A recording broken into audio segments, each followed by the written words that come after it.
Hey, welcome to my channel, Black Belt Reads. So this will be my March 2024 reads.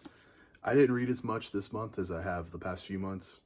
I'm right in the middle of a couple of deep reads, so they'll be on probably next month. But the books that I did read were really good, starting with My Heart is a Chainsaw, Stephen Graham Jones.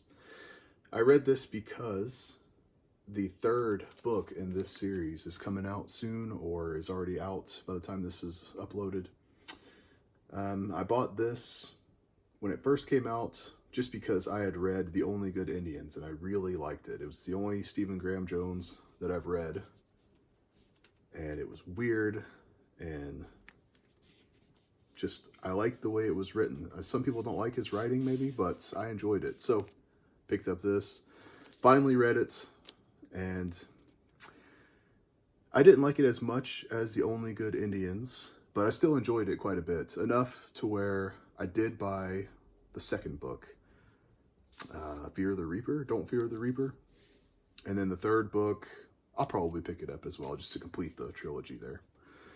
But this is basically about a girl, a like high school, college-aged girl, who is kind of obsessed with slashers, like Halloween, Friday the 13th, Nightmare on Elm Street, those kind of movies. And this book has a little bit of a, feel like those movies, like you don't really know if it's going to be supernatural or if it's based in reality.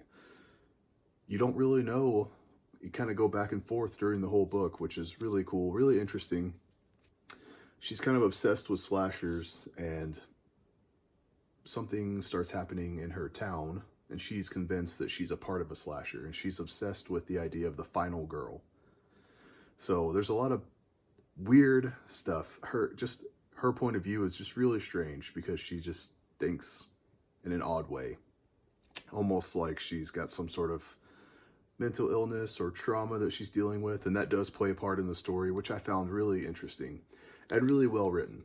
But there were some parts where I was like, what is going on? It's just so weird. I think that's probably just Stephen Graham Jones. I think that's just his style. I'm for it. I like that. So I did enjoy the book. I think I gave it 4 stars. I gave The Only Good Indians, I believe I gave it 5 stars, just because there were a few scenes in that book that truly made me stand up and go like, holy crap, what did I just read? And I really enjoyed it. This one, I think I gave it 4 stars.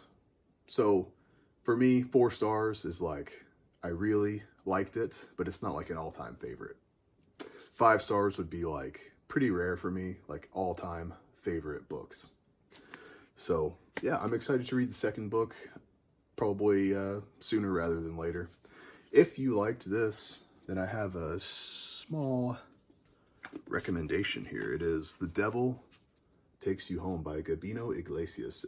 I think if you've read this and you liked it, you would like this as well. It's got the same sort of, you don't know if it's supernatural or based in reality. It's got that same sort of vibe. It's not really a slasher. It's more of like almost like a cartel horror in a way, like a thriller. Just like this, it's kind of like a thriller and a horror. It's right in the middle of those. So really enjoyed this one too. I think I gave this one 4 stars as well. So next up, if you've seen any of my other videos, I'm doing Cormac McCarthy's read-through, right? So if you've never been here before, I'm trying to read all of his books in publication order. The last one I did was All the Pretty Horses. Really loved All the Pretty Horses. Loved it so much. I gave that book 5 stars. That's like an all-time favorite for me. I really liked the character, the plot, the writing, everything. Beautiful. So next up would be The Crossing. For some reason, I did not read The Crossing. I skipped way ahead and read The Road. It's because I did my sci-fi video. You can go back and watch it. Just like my favorite sci-fi novels.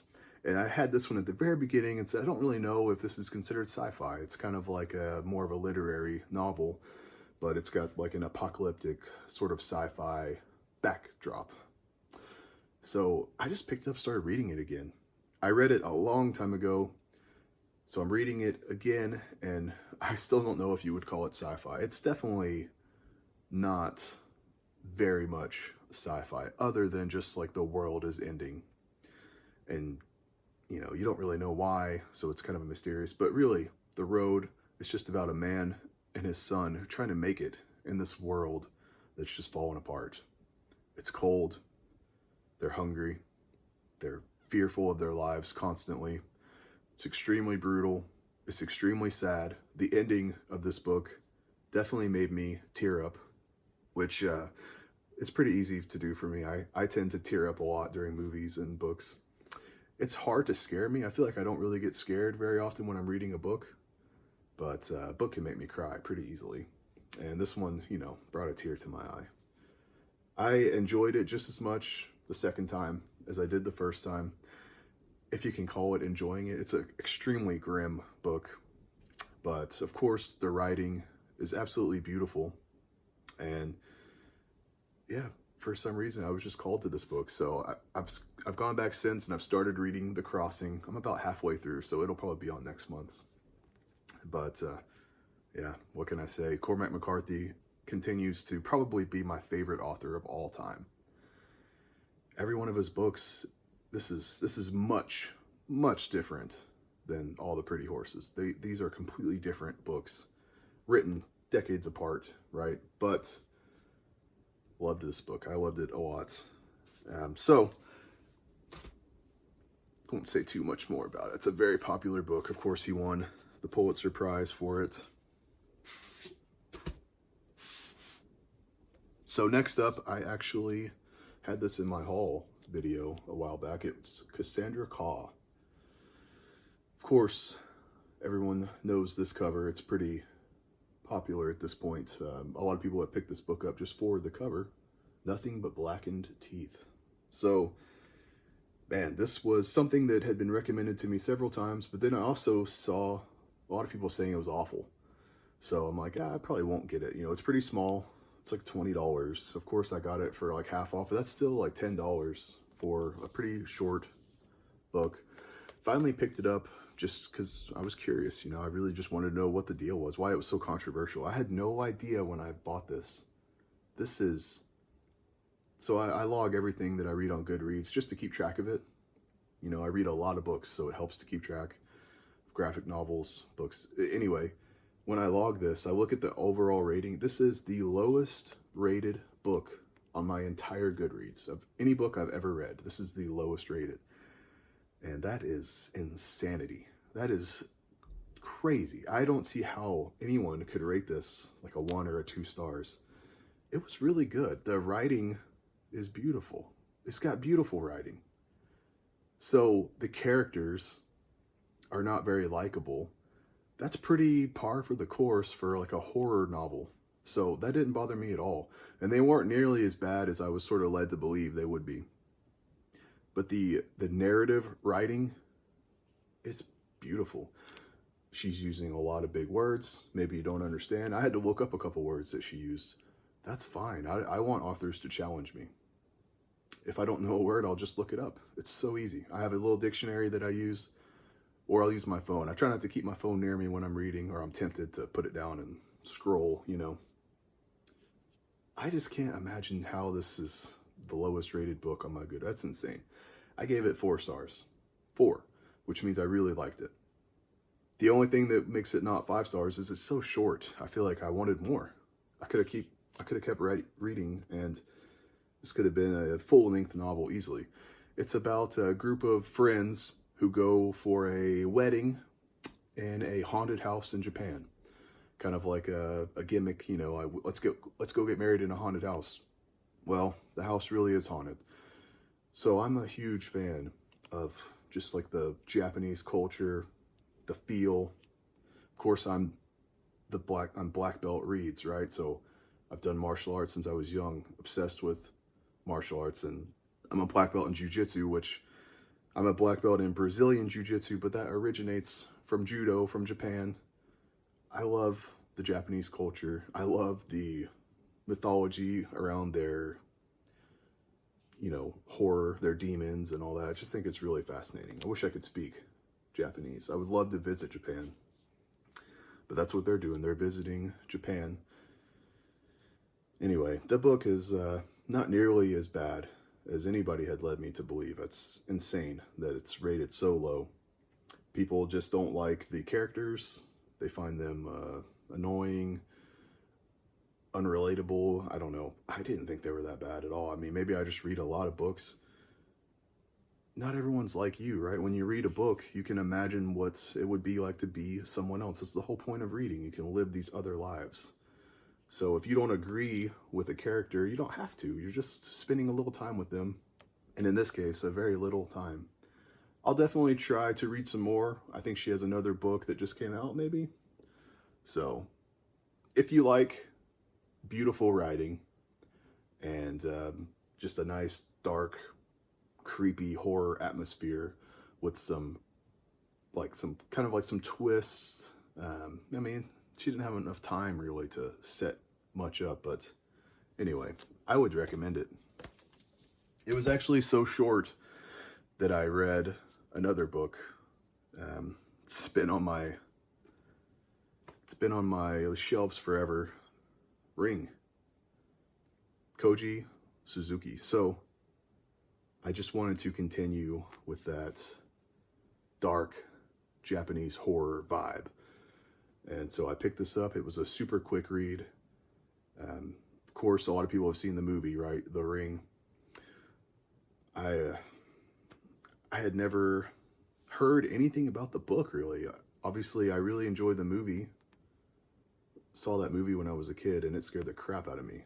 So the book, it did not scare me, but I really enjoyed my time with it. It's got basically the same plot. You watch a video, then the phone rings, and it tells you you will die in 7 days. So a group of teenagers die, and a sort of like an investigative reporter that had a connection to one of the kids just dives deeper into trying to figure out what happened to them. And he ends up watching the video, and it's really freaking creepy. And he starts to believe that it's real, of course. So people in his life start to be affected by it, and it takes you to some pretty dark places. When I think of the movie, I just think of like a rainy day, and that the book gave me the exact same sort of vibe, like just a rainy atmosphere. It was actually raining the day I picked this up, and it was just perfect. I think I'm going to do a video of like the best books to read when it's raining outside. This will definitely be on the list because it just gives you that sort of vibe.